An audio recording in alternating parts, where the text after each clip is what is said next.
ಇದು ಅಭಿಮಾನವೋ ಅಥವಾ ಹುಚ್ಚುತನವೋ ಗೊತ್ತಾಗ್ತಾ ಇಲ್ಲ. ನಿಮ್ಮ ಮನೆಯಲ್ಲೂ ಕೂಡ ಕೊಲೆ ಆಗಿತ್ತು ಅಂತ ಅಂದ್ರೆ ಹರಕೆ ಹೊರ್ತಾ ಇದ್ರಾ ನೀವು? ಹೀಗೆ ನಿಮ್ಮ ವಾಹನದ ನಂಬರ್ ಪ್ಲೇಟ್ ಅನ್ನ ಕೂಡ ಬದಲಾಯಿಸ್ತಾ ಇದ್ರಾ? ಇಲ್ಲಿವರೆಗೂ ಕೂಡ ದರ್ಶನ್ ಫ್ಯಾನ್ಸ್ ನ ಕೆಲವರನ್ನ ಅಂಧಾಭಿಮಾನಿಗಳು ಅಂತ ನಾವು ಕರಿತಾ ಇದ್ವಿ. ನಾವು ಕರಿತಾ ಇರೋದಷ್ಟೆಲ್ಲ ಟ್ರೋಲ್ ಇರ್ಬೋದು, ರೋಸ್ಟ್ ಇರ್ಬೋದು, ಹೀಗೆ ಅನೇಕ ರೀತಿಯಲ್ಲಿ ರೋಸ್ಟ್ ಮಾಡ್ತಾ ಇದ್ದಾರೆ. ಆದ್ರೆ ಇಲ್ಲಿ ಇನ್ನೂ ರೀತಿಯಾಗಿ ಹುಚ್ಚುತನವನ್ನ ಮೆರಿತಾ ಇದ್ದಾರೆ. ಈಗಾಗಲೇ ಆರೋಪಿ ದರ್ಶನ್ಗೆ 6106 ಅನ್ನುವಂತ UTP ನಂಬರ್ ಕೊಡಲಾಗಿದೆ. ಆ ನಂಬರ್ ಅನ್ನ ಕೂಡ ತಮ್ಮ ಗಾಡಿ ಮೇಲೆ ಹಾಕೊಳ್ಳೋದಕ್ಕೆ ಈಗ ಅಭಿಮಾನಿಗಳು ಪ್ರಯತ್ನ ಪಡ್ತಿದ್ದಾರೆ. ತಮ್ಮ ವಾಹನದ ನಂಬರ್ ಪ್ಲೇಟ್ ಅನ್ನ ಬದಲಾಯಿಸ್ತಾ ಇದ್ದಾರೆ.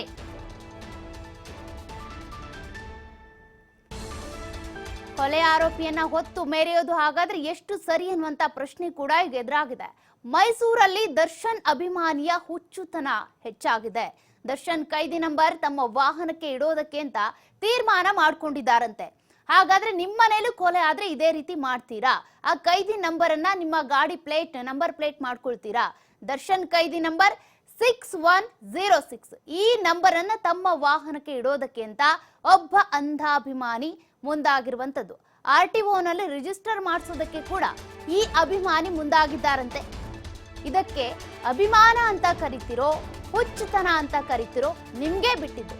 ಅನೇಕರು ಫ್ಯಾನ್ಸಿ ನಂಬರ್ ಅಂತ, ಲಕ್ಕಿ ನಂಬರ್ ಅಂತ ಇಟ್ಕೋತಾರೆ.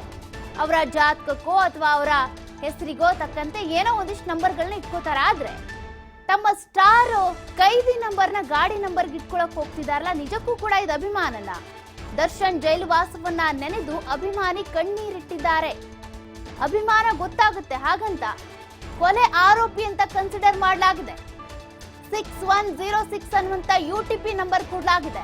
ಅದೇ ನಂಬರ್ ಅನ್ನ ತಮ್ಮ ಗಾಡಿಗೆ ನಂಬರ್ ಪ್ಲೇಟ್ ಮಾಡ್ಕೋತೀರಿ, ರಿಜಿಸ್ಟರ್ ಮಾಡ್ಕೋತೀರಿ ಅಂತ ಅಂದ್ರೆ ಇದು ಬೈಯುವಂತದ್ದಲ್ಲ. ಬಟ್ ಯಾಕೆ ಮನವರಿಕೆ ಆಗ್ತಾ ಇಲ್ಲ ಅನ್ನೋದು ನಿಜಕ್ಕೂ ಕೂಡ ಬೇಸರದ ಸಂಗತಿನೇ.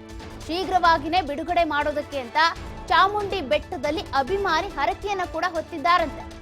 ಹಾಗಾದ್ರೆ ನಿಮ್ಮನೇಲೂ ಒಂದು ಕೊಲೆ ಆಗಿತ್ತು, ಯಾರೋ ಕೊಲೆ ಮಾಡಿ ಹೋಗಿದ್ರು ಅಂತಂದ್ರೆ ಅವ್ರು ಬಿಡುಗಡೆ ಆಗ್ಲಿ ಅಂತೇಳಿ ನೀವು ಹರಕೆ ಹೊತ್ತೀರಾ ಅಥವಾ ಶಿಕ್ಷೆ ಆಗ್ಲಿ ಅಂತ ಹರಕೆ ಹೊತ್ತೀರಾ? ರೇಣುಕಾ ಸ್ವಾಮಿ ಕೂಡ ಒಬ್ಬ ಮನೆಗೆ ಸೇರಿದವನೇ ತಾನೆ, ಅವನಿಗೂ ಹೆಂಡತಿ ಇದ್ದಾಳೆ, ಗರ್ಭಿಣಿ ಹೆಂಡತಿ. ಅದೇ ರೀತಿಯಾಗಿ ತಂದೆ ತಾಯಿ ಇದ್ದಾರೆ, ಅವ್ರನ್ನ ಯಾರು ನೋಡ್ಕೋತಾರೆ? ಕೊಲೆ ಆದವನ ಪರವಾಗಿ ನಿಲ್ಲೋದ್ರ ಬದಲು ಅಥವಾ ಅವನಿಗೆ ಪರವಾಗಿ ಮಾತನಾಡೋದ್ರ ಬದಲು ಯಾರು ಕೊಲೆ ಮಾಡಿದಾರೋ ಅವ್ರ ಪರವಾಗಿನೇ ಮಾತನಾಡೋದು ಎಷ್ಟು ಸರಿ? ದರ್ಶನ್ ಬಿಡುಗಡೆ ಆದ್ರೆ 101 ತೆಂಗಿನಕಾಯಿ ಒಡೆಯೋದಾಗ ಹರಕೆ ಹೊತ್ತಿದ್ದಾರಂತೆ. ಮೈಸೂರಿನ ಧನುಷ್ ಹರಕೆ ಹೊತ್ತಿರುವಂತ ಅಭಿಮಾನಿ. ಆ ಒಂದಷ್ಟು ದೃಶ್ಯಗಳು ಕೂಡ ಈಗ ಸಾಕಷ್ಟು ವೈರಲ್ ಆಗ್ತಾ ಇದ್ದಾವೆ.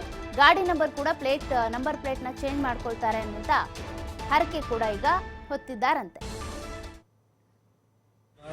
ನೋಡ್ಬೇಕು ತಿಂಗಳಿಂದ ನಮ್ಮ ಹುಡುಗರೆಲ್ಲ ಏನೋ ನಿಮ್ ಬಾಸ್ ತಿಂಗ್ ಆಗ್ಬಿಟ್ಟೈತೆ ವಿಡಿಯೋ, ಯಾವತ್ತ ಬರ್ತಾರೆ ಏನೋ ಅಂತ ಅಂದ್ರು ಬಾಸ್. ಸೊ ಇವತ್ತೆಲ್ಲ ನಾಳೆ ನಮ್ಮ ಬಾಸು ರಿಲೀಸ್ ಆಗೇ ಆಗ್ತಾರೆ. ಆ ತಾಯಿ ಚಾಮುಂಡೇಶ್ವರಿ ಅಮ್ಮನವ್ರಿಗೆ 101 ಈಡ್ಗಾಯಿ ಹರಕೆ ಹಾಕೊಂಡಿದೀನಿ. ನಮ್ಮ ಬಾಸ್ ಬತ್ತಿದಾಗೇನೆ 101 ಈಡ್ಗಾಯಿ ಹೊಡಿತೀನಿ. ನಮ್ಮ ಅಭಿಮಾನಿಗಳೆಲ್ಲ ಬಾಸ್ನ ಭೇಟಿ ಮಾಡ್ತೀವಿ. ಬಾಸ್ಗೇನು ಆಗಿಲ್ಲ, ನಾವು ಬಾಸ್ನ ಸುಲಭವಾಗಿ ಬಿಟ್ಕೊಡಲ್ಲ. ಪಕ್ಕಾ ಲೋಕಲ್ ಡಿ ಬಾಸ್ ಅಭಿಮಾನಿ. Boss D boss. ಇಷ್ಟ ದಿನ ನಮ್ ತಮ್ಮ ಅಣ್ಣ ಅಂತ ಎಲ್ರಿಗೂ ಬೆಳೆಸಿದ್ರಿ ಬಾಸ್ ನೀವು. ಈಗ ಎಲ್ಲಿದ್ರೆ ಬಾಸ್ ನಿಮ್ ಜೊತೆ ಅವರು? ಯಾರಿಗೋ ಬರಲ್ಲ ಬಾಸ್. ನೀವು ಚೆನ್ನಾಗಿದ್ರೆ ನಿಮ್ ಜೊತೆ 100 ಜನ ಎಲ್ಲ 1 ಕೋಟಿ ಜನ ಬರ್ತಾರೆ ಬಾಸ್. ನಿಮ್ಗೇನು ಆಗಿಲ್ಲ ಬಾಸ್. ಅದೆಲ್ಲ ಒಂದ್ ಕೆಟ್ಟ ಕೆಳಗೆ ಒಂದ್ ಟೈಮು. ನಿಮ್ದೊಂದ್ ಗುಣ ಇದೆಯಲ್ಲ, ಹೆಲ್ಪಿಂಗ್ ನೇಚರು, ತಾಯಿಗಿನ್ನ ದೊಡ್ಡ ಗುಣ ಬಾಸ್. ನಾವು ಪಕ್ಕಾ ಲೋಕಲ್ ಡಿ ಬಾಸ್ ಅಭಿಮಾನಿ. ನೋಡಿ ಹೇಳ್ತಾ ಇದೀವಿ ಕೇಳಿ, ಇವತ್ತಲ್ಲ ನಾಳೆ ಬಂದೇ ಬರ್ತಾರೆ ನಮ್ ಬಾಸು. ಬಾಸ್ ಬಂದೇ ಬರ್ತಾರೆ. ಚಾಲೆಂಜಿಂಗ್ ಸ್ಟಾರ್ ಡಿ ಬಾಸ್ ಅವರು 15 ದಿನ 25 ದಿನದಿಂದ ನಾವು ನೋಡ್ತಾನೆ ಇದೀವಿ. ಈ ಮಾಧ್ಯಮದವರು ಆಗ್ಬೋದು, ಮತ್ತೆ ಈ ಪಬ್ಲಿಸಿಟಿಗೆ ಆಗ್ಬೋದು, ಎಂತಾದ್ರೂ ಆಗ್ಬೋದು ಸರ್, ನ್ಯಾಯ ಒಂದೇ. ಕಾನೂನು ಬದ್ಧ ಆಗಿ ಡಾಕ್ಟರ್ BR ಬಾಬಾ ಸಾಹೇಬ್ ಅಂಬೇಡ್ಕರ್ ಅವರು ಕಾನೂನು ಬದ್ಧವಾಗಿ ಏನು ತಪ್ಪಾಗಿದೆ ಸರ್, ಅದು ತಪ್ಪಾಗಿದ್ರೆ ಅವರು ಶಿಕ್ಷೆನ ಕೋರ್ಟ್ ಇದೆ ಸರ್, ಸಂವಿಧಾನ ಇದೆ ಸರ್, ಅವರೇ ಕೊಡ್ಲಿ ಸರ್ ತಪ್ಪಿಗೆ.